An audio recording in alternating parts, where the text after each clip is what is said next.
Hello दोस्तों, मैं रोहन आपका आज इस यूट्यूब के वीडियो में स्वागत करता हूँ। दोस्तों, जैसा कि आप स्क्रीन पे देख पा रहे हैं, मैं आज ये निफ्टी का व्यू कर रहा हूँ आफ्टर मार्केट कि आज हमें क्या करना चाहिए। जो मैंने एक एनालिसिस बनाया है वो मैं आपके सामने रीड कर रहा हूँ, आप चाहे तो नोट कर सकते हो।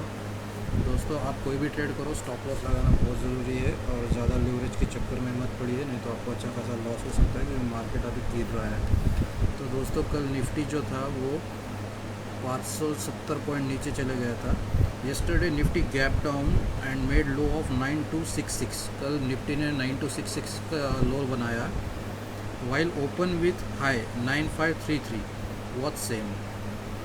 This gap down can be considered as negative island reversal as on Thursday. There is gap up of 9599. This Iceland reversal has happened post a rally from 7511। दोस्तों, निफ्टी ने एक टाइप का रैली दिया था 7511 तक क्या, और निफ्टी जो है वो गैप डाउन जा रहा है, मतलब जैसे कि वो गैप कवर नहीं कर पा रहा है Nifty. Till Nifty doesn't feel the gap of trade above 9731। So in the next few days, then market would face the risk of correcting 8 to 10% as a minimum। Nifty का risk और 8 से 10% नीचे के साइड में है दोस्तों। Nifty अपना gap cover नहीं कर पा रहा है।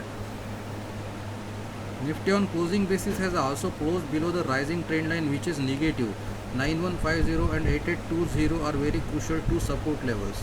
दोस्तों, 9150 और 8820 ये निफ्टी के क्रूशल लेवल के सपोर्ट है। अगर निफ्टी इसके नीचे जाएगा तो काफ़ी मुश्किल हो सकती है, क्योंकि वहाँ से रिकवर करना भी मुश्किल होता है दोस्तों निफ्टी को ऊपर आने में।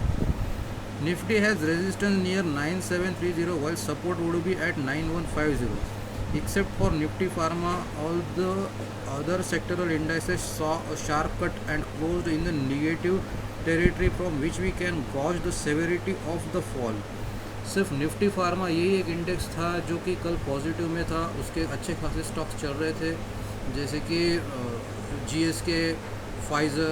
अगर आप ट्रेड करते होंगे तो डॉक्टर रेड्डी भी था, औरोबिंदो फार्मा भी था, सिप्ला भी था, ल्यूपिन भी था। लेकिन आपको कॉशियस होकर ट्रेड करना चाहिए दोस्तों। स्टॉप लॉस बेहद ज़रूरी है इस गिरते हुए मार्केट में भी, ताकि आप अपनी पोजीशन बचा सकें। Nifty pharma outperform its peers and closed with a gain of 0.40%। 0.40% का गेन दिया है निफ्टी फार्मा ने। On Monday 19 securities hit 52 week low, while 13 securities hit a 52 week high. 13 जो सिक्योरिटीज़ थे स्टॉक्स जिन्होंने 52 वीक हाई लगा लिया। India VIX gained 28.70% and closed eight 43.74। Short note, Nifty likely is correct below 7511 and can even target 6500 in this down move। 54 days of lockdown will make many businesses go bust। NBFC Bank's mutual fund index will face the biggest NPA in next 5 to 8 months। Cash is king, so we recommend to have cash levels at 30 to 40%। दोस्तों, possibly try कीजिए कि आप cash level में ही bye कीजिए, क्योंकि आपको future या option में काफ़ी लॉस हो सकता है। और मैं आपको रिकमेंड करना चाहूँगा कि दोस्तों, कुछ जो स्टॉक्स है निफ्टी के वो बेहतर प्रदर्शन करते हैं। अगर इंडेक्स ऊपर है फार्मा का तो आप फार्मा के स्टॉक्स में बाइंग करके चलिए, ना कि अदर सेक्टर्स में बाइंग करिए।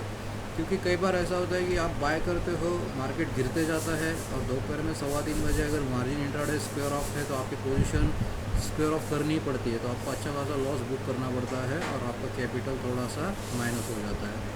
तो हम आपको बताना चाहेंगे कि निफ्टी के जो सेक्टरल इंडेक्स के जो अच्छे खासे स्टॉक्स हैं आप उसी में ट्रेडिंग कीजिए। Top two most active securities कल थे रिलायंस और हिंदुस्तान यूनिलीवर। वॉल्यूम भी था आइडिया और वेल में। और कल अगर आपने इंस्टीट्यूशनल एक्टिविटी देखा होगा तो FIIs और DIIs का, तो FIIs ने अप्रैल में -5208 करोड़ का सेलिंग किया है दोस्तों। NSE advances was 409 and decline was 1437।